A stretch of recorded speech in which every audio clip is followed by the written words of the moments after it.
Meanwhile, a former governor of Sulu believes the framework agreement will eventually be accepted by all Filipino Muslims. He based his optimism on the sincerity of the Aquino administration. Aljo Bendio with the details. Amid difficulties to fully encourage all stakeholders in Mindanao to fully embrace the peace efforts entered by the government and MILF, their assertiveness will soon be realized as the government is sincere in achieving peace in Mindanao. Former Tawi-Tawi Governor Al Tila hopes that MNLF founding Chairman Nur Miswari would soon appreciate the importance of the peace initiatives by exchanging ideas instead of bullets due to irreconcilable differences. Reports reveal that Miswari is allegedly building up arms anew against the government as a result of his insistence of the framework agreement the other way around.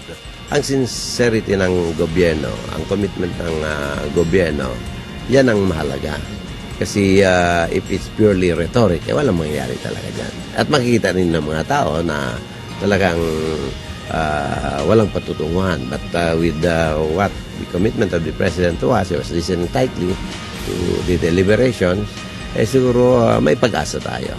By supporting the government in its pursuit to end decades of rebellion and purge terrorism, he says that framework agreement was conceptualized and put into reality in favor not only to Muslims but Christians and indigenous peoples of Mindanao as well. Ang sincerity ng gobyerno, ang commitment ng gobyerno, yan ang mahalaga.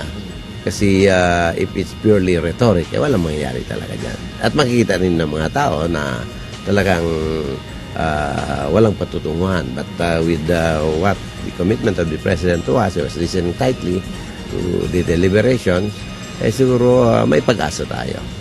The framework, Tila exclaims, is crafted in consonance with important provisions of the 1987 Constitution, which sole purpose is to unite and not to separate all Filipinos. Bangsamoro entity remains to be part of the country, supervised and controlled by the executive and legislative branches of the government. Maybe we can go one step further to craft two federal states for the Muslims. One federal state for the island provinces of Sulu, Tawi-Tawi, and Basilan, and the other federal state for the landlocked provinces of Maguindanao and Lanao del Sur. What the government should do, Tila suggests, is to enact laws against political dynasties without disregarding the culture of political system which has been adopted and practiced through decades in Mindanao to disintegrate political armed groups and thus putting an end to politically related violence.